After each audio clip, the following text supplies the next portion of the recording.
Tennessee This Week from WATE 6 on your side starts now.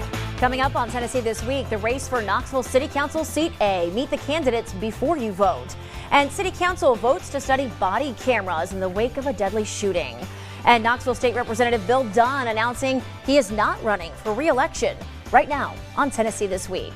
Hello everyone and welcome to Tennessee This Week. I'm KRISTIN FARLEY. We are working our way through the ballot for you, getting you ready to cast your vote in the November general election. Today we are focusing on the race for Knoxville City Council Seat A. Lynn Fugit took 57% of the primary vote to 43% for Charles Lomax Jr.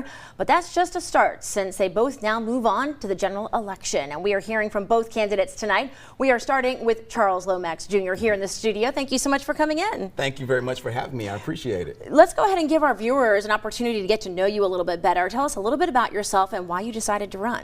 Well, I'm a Knoxville native, born and raised in East Knoxville. We moved out to West Knoxville when I was about 9 years old, graduated from Carnes High School, went on to the University of Tennessee where I got a bachelor in sociology, went from there to the Morehouse School of Religion in Atlanta, Georgia, and got a Master of Divinity, and I just finished with my doctorate last year from Emory. And so for the past 7 years, I've had the pleasure of sitting on the Metropolitan Planning Commission for the city of Knoxville, and got to learn a lot about the city and how we operate and run land use and zoning. And so I'm running because we have a number of serious issues that need serious solutions, and I believe that I bring to the table the right set of skills and experience to handle those. Talking about big issues, one of the big ones just over the last few weeks here has been the issue of body cameras for Knoxville police officers following that deadly shooting. Absolutely. Council just voted to study this issue, to study what it would be like to have them for our officers. What do you feel about this? I think that it's a great idea for us to go ahead and look at that study. I think that body cameras would probably do the city of Knoxville extremely well. It's a benefit for the community. It's a benefit for the officers as well, just for accountability and transparency. And I believe that we are the only large city within the state of Tennessee that currently does not operate with body cameras.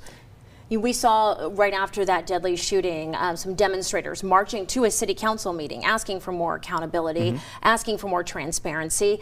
How would you make people here in Knoxville feel like their voices were being heard?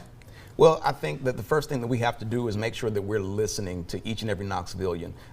One of the issues that I've seen and that I've noticed, and even that I've experienced since being on the campaign trail, is that we have a lot of people in our city that feel as though the system no longer works for them, or as though they're not being heard. And so I want to make sure that I'm listening to the concerns of every single individual within our city to make sure that that's being voiced at the table. Let's talk a little bit about RECODE Knoxville. That has definitely been a hot button issue over the past couple of years, specifically the last few months. A lot of revisions, a lot of meetings here. Are you happy with the final decision on RECODE? I am. I think that ultimately RECODE Knoxville is something that's going to be of benefit to the city. And I'm the only city council person running right now that had any experience with RECODE prior to. And so my last meeting that I had on MPC was the vote where we took to move the RECODE to City Council. And so I was familiar with it. If they didn't get it done, I was ready to take up with it day one. But ultimately, I believe that there are certain things in it that can be of benefit to our city and that will help us in the long run. What about the process to get to this point? Because a lot of people are saying, I didn't know enough about it. Right. I didn't think there were enough meetings. Other people are saying there were so many meetings and so many revisions. How do you feel about the process? Well, I believe that there were somewhere around 80 or 90 public meetings that were had. As with anything, we can do a better job of communication, which I think ultimately was the major issue, that people said that they weren't aware of what was taking place or that they did not get notification. And so I think that we need to take a look as a city of how we are notifying, our residents and Knoxvillians to make sure that they are aware of these things. But ultimately, I do believe that the public had opportunities to come. Whether or not they were aware of those is a different story. Let's move on to talk about affordable housing here in the city.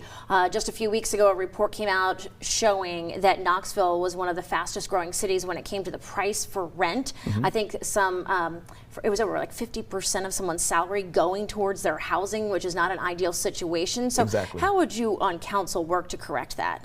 So that's one of the major issues that we're looking at our campaign, and we're going beyond just affordable housing to looking at affordable living, because with the housing piece, 25 to 30% of your income going towards your housing is deemed as affordable. Anything beyond that becomes a struggle, and you struggle beyond just paying, things having to do with housing, but you still have utilities, groceries, gas to get back and forth to and from work if you fortunate enough to have a job. And so these are things that we're looking at. And so we want to make sure that we're working and partnering with developers in our city to make sure that we are looking at locations that can accommodate development that is higher density. One thing that we do have to point out is that density is not always synonymous with affordability. And so we need to make sure that we're, offering various types of incentives for those developers to make sure that we do have housing that's affordable.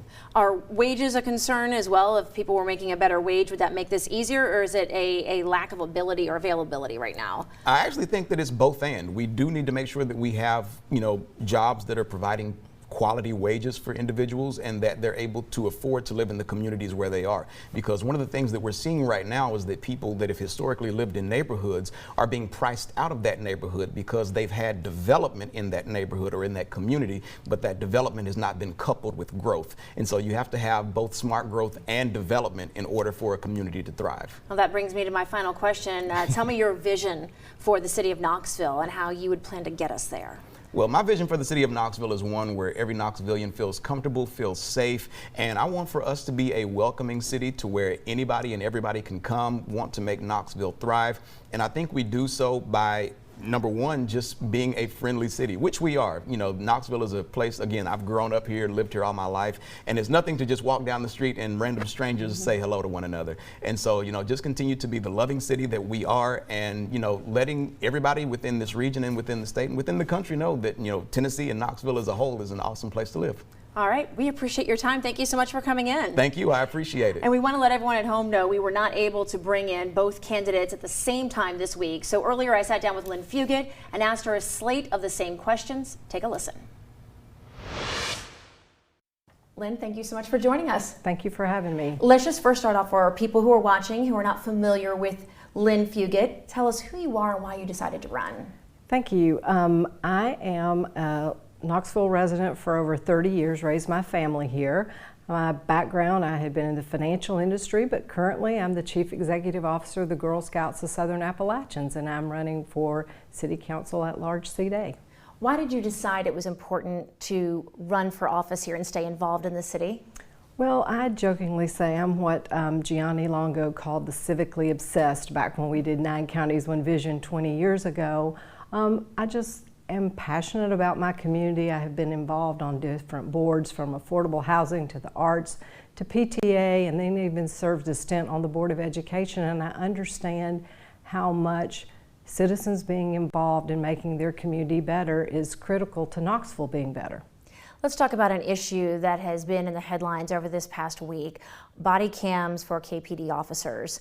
And just this past week, City Council voting to look at the expense that would be involved in outfitting all of the officers with body cams. So where do you stand on this issue? Well, I think, cost is always a factor, but peace in your city is priceless. And I think we're at a point where body cameras are good for police and they're good for the citizens, and if it's what we can do to keep everybody trusting each other, I think it's something that we seriously ought to consider and try to find the money for. So I would hope City Council would do that. And you brought up an important word, trusting each other. After the recent officer-involved shooting, there were demonstrators who then marched to a City Council meeting.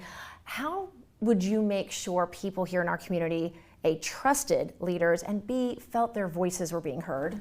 Well, I think you have to be available and be present and listen to both sides. One thing I have learned over my lifetime, and especially in public services, there are always different sides to every story. And I think as a leader, you have to be calm, cool, collected, let facts come out, and listen to all parties involved. And you can't get ahead of the story. And so that's what I would commit to do. You brought up a few moments ago your past efforts concerning affordable housing. Right. Another hot topic here in Knoxville, a recent report saying that Knoxville rent prices are just astronomical right now, not keeping up with wages. So what can we do as a city to try to turn that around, and what can you do on City Council? Well, one, I wish we had a magic wand. We don't. So I think supply and demand is what makes things the way they are. Prices are up in construction. We can't control that. What we can do is help try to find, keep development costs low. Is there more land that can be used for development? Are there programs that the city could do to help keep the cost of construction and development lower? Back when in my banking life, I helped create the Community Investment Fund, which is now called the Affordable Housing Trust Fund at the East Tennessee Foundation. It provided below market interest rates so that a blended rate with the private sector and city lower rates could make a project more affordable so that the developer can make their profit. We want them to keep making profit so they can keep their employees employed, but that can keep the price down for a rent. That's just one suggestion. How serious of a problem do you think it is here in our city?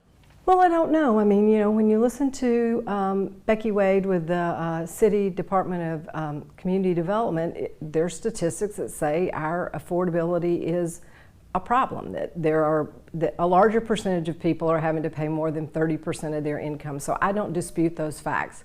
I just think it's going to take a lot of minds, more than just the city, trying to figure out how we make that better. Speaking of growth, that brings me right into RECODE Knoxville. Hot topic for the last several years, really heating up this past year. It is passed, it's going to be implemented, hopefully come January, most people are thinking.